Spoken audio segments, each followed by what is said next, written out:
Assalamualaikum warahmatullahi wabarakatuh.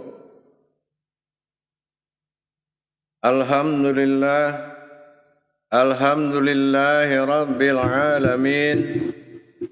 Assalatu wassalamu ala asrafil anbiya'i wal mursalin wa ala alihi wa sahbihi rasulillahi ajma'in. Ashhadu an la ilaha illallah wa ashhadu anna Muhammadar Rasulullah. Allahumma salli ala Sayyidina Muhammad, Muhammadun musabihil wal ikram, ya wal jalil wal ikram, wa tahirin wal mujahidina amma ba'du. Bersyukur kita kepada Allah dengan mengucapkan Alhamdulillahirabbil alamin atas segala karunia limpahan rahmah dan hidayahnya, serta dengan izinnya juga kita dapat menjalankan amanahnya, beramal dan beribadah dengan ilmu pengetahuannya.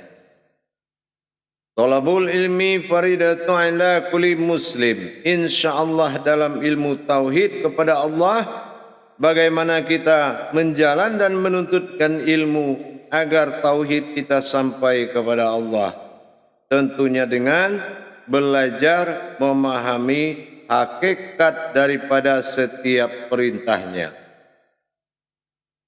InsyaAllah dalam tayangan dan kesempatan ini, saya Guru Mursyid Syekh Nur Muhammad Buya Irwan Maulana Al-Khalidi Sumatera Barat, dalam rangka meningkatkan iman dan takwa kita kepada Allah, wattaqallahu wa ilmukumullah, dengan hanya bertakwa dengan ilmunya barulah Allah memuliakan ibadah seseorang. Semulia-mulianya ibadah adalah orang yang bertakwa kepada Allah. Ada orang yang beribadah tapi dia tidak bertakwa kepada Allah. Inilah peningkatan dan harus kita tingkatkan amaliyahnya menjadi makom ibadah yang berhidayah kepada Allah Subhanahu wa taala. InsyaAllah dalam YouTube Buya Pasaman Timur kita selalu berbagi wawasan dan ilmu pengetahuan. InsyaAllah semoga bermanfaat buat kita bersama, wabil khusus kepada kaum dan seiman, kaum muslimin dan muslimat, wal mu'minin wal mu'minat dimanapun berada. InsyaAllah dengan berbagi inilah sebuah nikmat yang paling besar, yaitu nikmat berbagi. Hadirin dan hadirat jamaah rahimakumullah yang dimuliakan Allah. InsyaAllah dalam waktu dan kesempatan ini saya akan berbagi wawasan dengan jamaah. Apa yang menjadi bagi wawasan kita? Nah, ini yang berbagi wawasan yang saya maksud adalah mengenai sebuah keberkahan. Contohnya apa? Setiap perbuatan kita kepada Allah, jarang sangat kita meminta diberkahi hajat kita. Baik itu berupa amalan, baik itu berupa jikiran, ibadah syahadah atau sa'adiyah, langsung atau tidak langsung. Jarang sekali umat ini memohon diberkahi apa yang dia laksanakan. Tetapi dengan dia laksanakan, dia menurut dia itu sudah berkah. Karena pekerjaan baik tanpa adab tidak mungkin bisa sampai kepada Allah. Makanya kita selalu meminta keberkahan. Meminta keberkahan itu ada kiat dan adabnya. Tidak hanya kita, alhamdulillah ya Allah mudah-mudahan berkah. Ya, tidak seperti itu. Kita harus meningkatkan kualitas ibadah kita, termasuk cara kita memohon keberkahan. Ini ada nilai-nilai yang berharga. Jadi jangan kita capek-capek mengamalkan amalan. Bagaimana nih Buya? Kenapa saya tidak nyambung-nyambung juga? Susah banget Buya memahaminya. Kenapa tidak? Kenapa kita tidak pernah memohon untuk Allah mengkabulkan, Allah meridhoi, Allah memberikan suatu nilai hak kepada kita. Kita tidak bisa mentajalikan ridha Allah pada diri kita. Sudah pasti amal itu menjadi sia-sia. Makanya kita harus memiliki wawasan-wawasan yang membuat ibadah yang kita lakukan itu diijabah oleh Allah Subhanahu wa taala. Apapun itu bentuk ibadahnya, mau zikir, mau solat, semua bentuk ibadah, maka kita memohon Allah untuk bertajalli kepada ibadah kita agar ibadah ini diijabah oleh Allah. Nah inilah, padahal sering ayat-ayat itu dikumandangkan tetapi tidak mengerti hakikatnya. Nah insya Allah saya akan buka hakikat ibadah itu, hakikat untuk menghatam setiap apa yang kita kerjakan, agar Allah benar-benar menghatam apa yang telah kita zikirkan, apa yang telah kita lakukan ibadahnya. Allah berikan hatam kepada ibadah kita. Inilah yang dikatakan dengan beradab. Nah saya sudah bilang bi abdihi wa darajatan fil ilmi. Adab itu lebih tinggi derajatnya daripada ilmu. Jadi agar kita bisa diijabah Allah segala bentuk ibadah yang kita lakukan, baik solat, zikir, tafakur, tazakur, takarub, apapun bentuknya, harus diucapkan kalimat untuk menghatam agar meridhoi Allah setiap apa yang kita lakukan, sehingga sampai berkahnya kepada kita. Apalagi para saudara-saudaraku, sahabat dan kerabatku yang sedang mengamalkan amalan-amalan kepada Allah demi meningkatkan derajat ibadahnya. Ini sangat penting, penguasaan hakikat tentang terhadap peridhoan-ridhoan ini. Bagaimana Allah meridhoi? Tidak hanya bisa kita bilang lillahi anta maksudi wa ridhoka matlubi, tetapi itu digunakan untuk tujuan kita. Tidak ada yang kutuju yang lain melainkan Engkau ya Allah. Tidak ada lagi yang kumaksud melainkan Engkau ya Allah.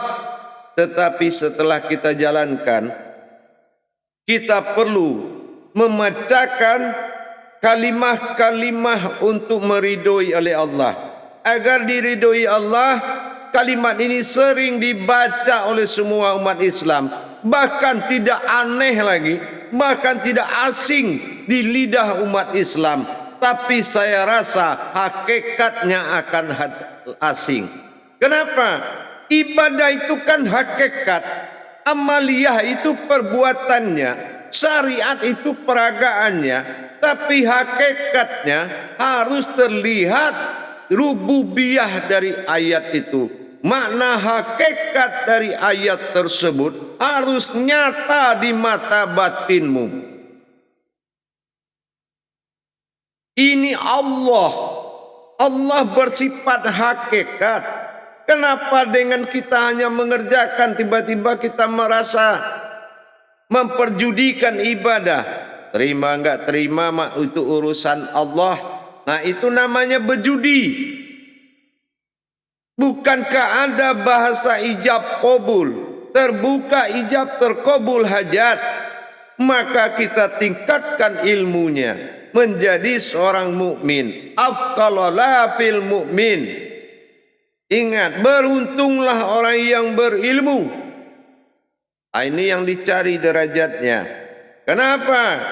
Allah juga mengatakan dia hanya mau dengan orang berilmu. Kalau orang tidak ada ilmunya, Allah tidak mau berdiam di dalam arasnya. Kenapa? Arasnya tidak ada. Kalau ada arasnya di diri orang, ia pasti bersemayam. Aras itu maksudnya kekuatan-kekuatan kodrat Allah pada diri kita. Ini yang dikatakan arasullah. Jadi kalau kita sudah bisa memberikan dan memohon supaya apa yang kita amalkan ini dihatam oleh Allah, maka kita harus mengenal hakikat daripada penutup doa kita. Kalau kita baca tanpa hakikat, mana mungkin sampai kepada Allah. Laksana sebuah kurban, sapi atau kambing tidak akan sampai kepada Allah.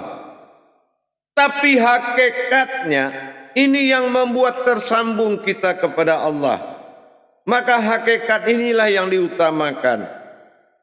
Apa pengkhatam daripada semua ilmu atau amalan kita? Yaitu suatu penutup doa yang sering dibaca. Tetapi kalau marifatmu tidak hayat, tidak nyata, dan tidak berfungsi dalam membaca kalimat yang sudah biasa dibaca ini, artinya tidak akan sampai. Makanya lama baru paham, lama baru mengerti, susah nyambungnya. Kenapa? Karena yang dikatakan amalan ini tidak diminta hatamnya kepada Allah, tidak minta dipindahkan ke kita, tidak minta diwujudkan ke kita. Hadirin jamaah yang dirahmati Allah rahimakumullah. Jadi semua itu ada aturannya jemaah, para hadirin. Para jemaah rahmatullah, ada semua aturan hakikat dari perbuatan, yaitu adabnya. Adab ma'rifatnya terutama itu pasti. Yang jelas adab hakikatnya. Nah, kita lihat, kita sering mengucapkan untuk menghatam daripada permintaan kita supaya dihatam oleh Allah, supaya diijabah maksudnya, supaya diridhoi, diberikan hak, dimuliakan, diperintahkan kodrat ilmu itu mampir dan mewujud dalam diri kita. Maka kita harus melihat perbuatan tajalli untuk menghatamnya. Apa yang dihatamkan? Kalam apa yang kita sampaikan? Subhana rabbika izmatin. Ingat itu. Subhana rabbika rabbi izzatin. Nah, dengan atas nama kesucian dan zatku, rabbi izzatin amma yastifun, dan segala yang diamalkan. Nah, ingat itu. Subhana rabbika rabbi izzati amma yastifun. Nah, segala bentuknya atas nama kesucian dan kekuasaanku kepadanya. Yang apa yang kau amalkan amma yastifun. Wassalamun alal mursalina, dan aku selamatkan dan kupindahkan. Wassalamun ala mursalina walhamdu lillahi rabbil alamin, dan kujadikan berkuasa di dalam dirimu. Subhana rabbika amma yastifun, bagaimana di atas nama kesuciannya. Subhana rabbika rabbi izzatin, bagaimana atas nama kesucian dan zatku. Amma yastifuna, dengan apa yang kau amalkan. Wassalamun alal mursalin, maka ku selamatkan dan ku pindahkan. Walhamdu lillahi rabbil alamin, sebuah zat yang menguasai batinmu, menguasai zahirmu, dan berkuasa dan menguasaimu. Ini adalah pernyataan daripada tajalli Allah terhadap seseorang yang mengamalkan hakikat-hakikat dirinya amalnya, ibadahnya kepada Allah Subhanahu wa taala. Memang sering kita dengar ayat tersebut, tapi tidak pernah kita lihat kodratnya. Subhana rabbika amma yasifun, subhana rabbika. Bagaimana dengan kesucian dan kekuasaanku? Rabbi izzatin nama yasifun, dengan segala keajaiban dan segala yang diamalkan. Wassalamun ala mursalina, dan aku selamatkan dan kupindahkan kepada dirimu. Walhamdulillahi rabbil alamin, dan akan menjadi penguasa dan menguasaimu, ibarat laksana menjadi Tuhan daripada sekalian alam. Maka rahmatan fil alamin muncul kepada jasad, wa rabbil alamin muncul kepada rohani kita. Subhana rabbika rabbi izzati amma yasifun, wa salamun alal mursalin, walhamdulillahi rabbil alamin. Inilah yang harus selalu dibaca setiap selesai melaksanakan ibadah.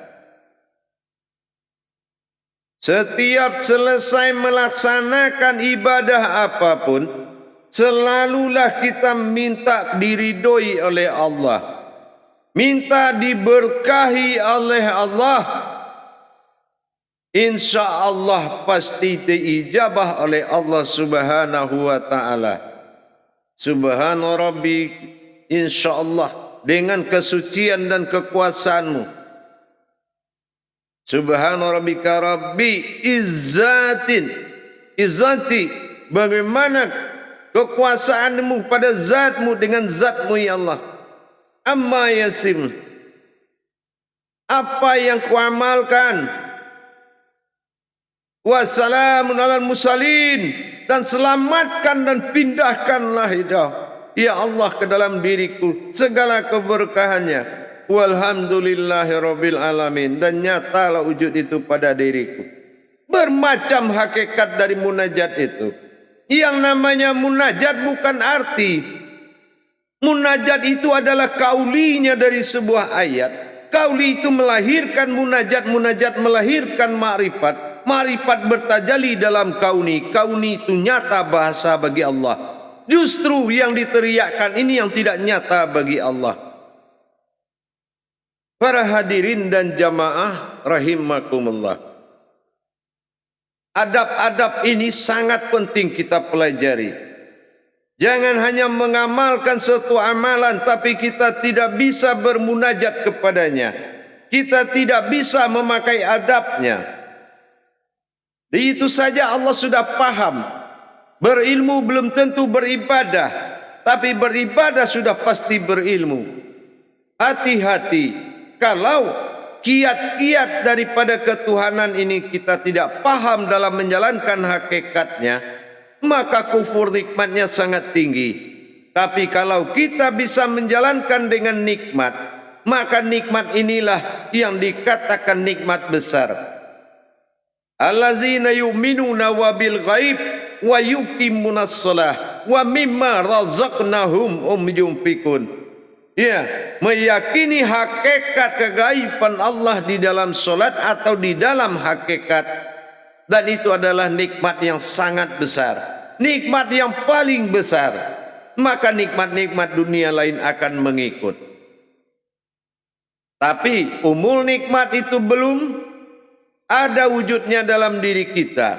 Belum pernah rohani kita menikmati bertuhan kepada Allah. Bagaimana mungkin hidup kita diperhatikan oleh Allah? Para hadirin dan jamaah rahimakumullah. Insya Allah mudah-mudahan dengan kita meningkatkan kualitas ibadah kita, tentunya kita mengkaji daripada usuluddin diri kita. Usuluddin, tadabbur Qur'annya, tadabbur dirinya, meningkatkan ma'rifatullah kepada Allah. Ini adalah salah satu solusi yang hak. Jangan memperbanyak amalan tapi tanpa mengetahui rukun ibadahnya. Dari mana dikatakan sebuah amaliyah kalau rukun ibadahnya saja tidak jalan? Maka pahamilah jamaah, kiat bertuhan, mengamalkan sesuatu hakikatnya bukan memiliki keyakinan tinggi, tapi bagaimana kita meyakinkan Allah kalau kita ini walazidna jahadu fitnah lahadiyahum subulana. Bagaimana kita ini bersungguh-sungguh di jalan Allah dan Allah menepati janjinya akan memperlihatkan kepada kita. Insya Allah mudah-mudahan berkah untuk kita semuanya. Mudah-mudahan jamaah sekalian laksanakanlah adab-adab ini kepada Allah, para kaum muslimin dan muslimat, wal mukminin wal mukminat. Silakan mari kita tingkatkan nilai ibadah kita kepada Allah dimanapun saudaraku semuanya berada. Mari kita bangkit, mari kita bangun. Sudah lama kita di alam keterpurukan ini dengan cerita. Alangkah baiknya kita nyatakan dengan tajalinya. Insya Allah lebih berkah lagi kepada Allah. Yakinlah, wal haqqul yakin, Allah pasti jadikan. Jangan kamu jadikan sandaran ragu kepada Allah. Jangan kamu ragu kepada kitabnya. Al-Quran itu seandainya ditulis ilmu Allah, tidak akan cukup air laut itu sebagai tintanya. Dan seandainya dijual ilmu Allah itu satu ilmu, tidak akan cukup nilai dunia ini dijual untuk membeli satu ilmu. Maka berzakatlah kamu dengan memberikan kemudahan kepada sesama kalau memang sudah hak. Tetapi kalau belum hak, maka belajarlah dengan baik. Insya Allah niat Allah itu hanya satu. Selesaikan dan kebenarannya dan kembalikan kodrat kemanusiaanmu, mengangkat derajat ketuhanannya dalam dirimu. Insya Allah mudah-mudahan mari kita saling tepa selera, mari kita saling mengingatkan, mari kita saling memberikan pemahaman. Hindari pemahaman yang bersekutu dengan Allah, hindari cerita yang tidak bermanfaat, hindari cerita-cerita kitab-kitab yang tidak membawa dirimu mendekati Allah. Insya Allah Allah dengan tajalli sirullah dan tajalli Allahnya menerima sir rasa, mengalami dengan tafrid dan tajrid, merasakan dengan kenyataannya. Insya Allah mari kita satukan ukhuwah Islamiyah kita menuju hakikat yang sebenarnya. Barakallah ya Karim ya Rahman ya Rahim. Akhirul kalam. Wabillahi taufiq wal hidayah. Wassalamun alal mursalina. Walhamdulillahi rabbil alamin. Assalamualaikum warahmatullahi wabarakatuh.